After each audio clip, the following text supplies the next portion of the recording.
Hey everyone, it's Amanda. Welcome back to my channel. Now, if there's one thing that everyone should know about me, it's that I am addicted to stationery. I admit I have a bit of a problem, and this addiction has led me to build up quite an extensive collection of pens and markers and brush pens and all of that stuff. So I thought that for today's video, we could go through my whole collection.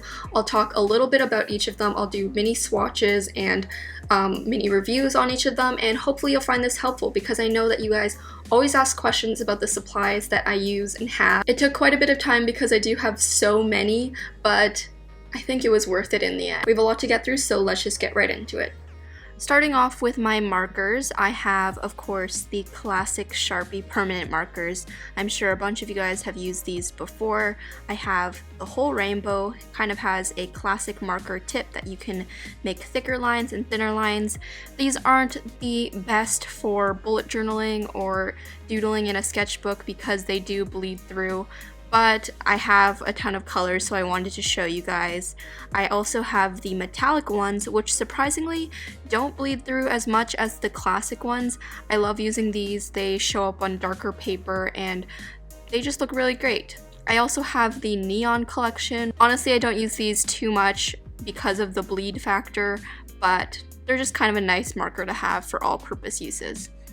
Next up, we have the Crayola Supertips markers. I have the 50 pack, so I have a ton of colors in these, and these are some of my favorite markers. You guys have probably heard me talk about and recommend these before just because they're such a great value for the inexpensive price. They have a tip that you can make a thin line or a thick line, and because of this, you can even do calligraphy with them. If you get the 50 pack like I have, you will have every single color you will ever need. There's pastel colors, bright colors.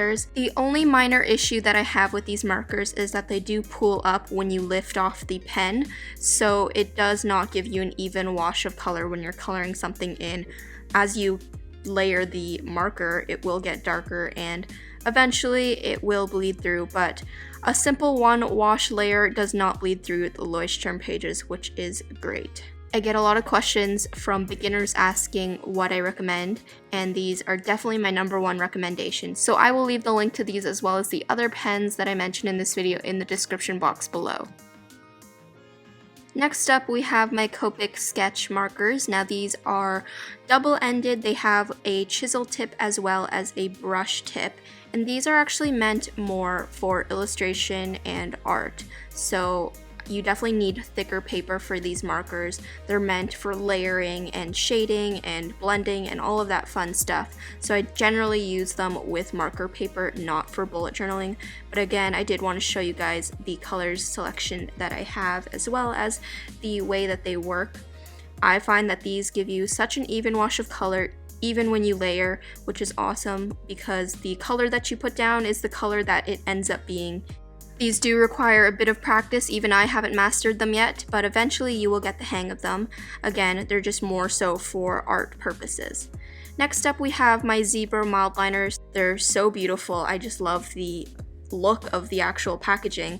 They're meant to be mild highlighters like the name suggests, so they're not as fluorescent and in your face. These are also dual-ended. They have the classic highlighter chisel tip as well as a thinner fine tip on the other end.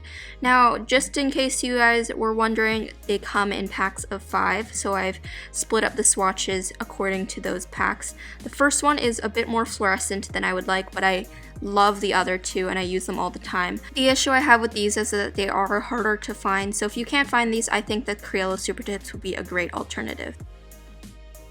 To start off the brush pen category, we have the Tombow dual brush pens, which are the ones that many people love and use all the time. Personally, they are some of my favorites. These are also dual-ended. One end is, of course, the brush tip, which can be used for calligraphy, all of that sort of stuff, and then the other end is just a standard thin tip marker. They come in a wide variety of colors. I have a bunch of them. Some of them I bought individually from an art supply store, and then some of them actually came in a pack. So you will see later on the second column of colors is actually from the Castell pack, and then the third column of colors is from the Galaxy pack. So if you are just starting out, getting these packs would be a great way to start off your collection because you don't need to get them individually. Anyways, I love these markers. I find the brush tip has the perfect amount of firmness and flexibility for calligraphy. They are on the thicker side, so that's something to keep in mind, but the ink doesn't bleed through, there's no ghosting. They're also water soluble, so you can do a lot of cool watercolor and blended effects with them. They're just an all-around great marker to have in your collection. The only other brush pens that I have currently are the Sakura Koi coloring brush pens. These are also watercolorable. I don't know if that's a word, but they're water soluble. They aren't dual-ended, they just have the brush tip, and I actually find that the brush tip on this is a bit larger and more firm, so they are a bit easier to control in my opinion for beginners. But since the tip is thicker, it does produce wider strokes, which means larger letters. I actually do find that the ink on these pens are a bit more even and vibrant. I'm not sure if that's just the colors that I have. I have the 12 pack. But generally, I feel like these are underrated and not that many people talk about them, which is a shame because they are pretty great. The other brush pens that I have are just some thinner ones. They're smaller, the Tombow Fudenosuke brush pens. As you can see, these produce thinner and smaller letters because the strokes are a lot smaller. I do have the hard tip and the soft tip. In case you don't know the difference, the hard tip is more of a plastic nib and the soft tip is more of a brush. They're both great, but personally I find that I reach for the hard tip one more than the soft tip, just because the nib on the hard tip is a bit more rigid, so it's a lot easier to control for me. I don't know if you can tell on camera, but the hard tip you're actually able to get a really thin line, whereas with the soft tip you need a more steady hand in order to do so. I also do have the double-ended Fudenosuke brush pen. It's also a soft tip, but I just wanted the gray color. Next up we have the fine liners. The first ones are the Faber Castell Pitt Artist Pens. I have the pack of 4, which has the size small, the fine, medium, and the brush. If you guys want a more in-depth review about the fine liners that I'm about to talk about, I do have a Stationery showdown video where I compare a bunch of different fine liners, so if you haven't seen that video, definitely check that one out. But in general, I really do like the Faber Castell Pitt Artist Pens. The only thing is that they wear down a bit easier than some of the other ones.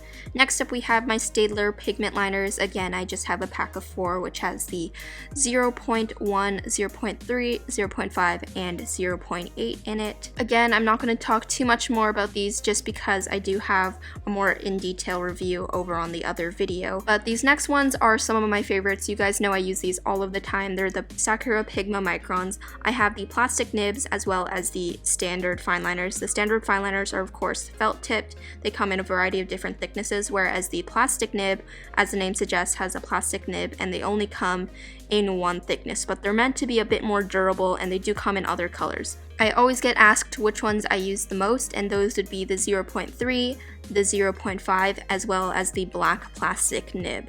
The ink on these are awesome. They do not bleed with water, so if you want to put watercolor over them, these will stay put. And so far, I just haven't really had an issue with the fine liners. Now, the only issue is the Pigma Micron brush pen. I don't really like. The tip is too floppy and flexible, so it's really hard to control.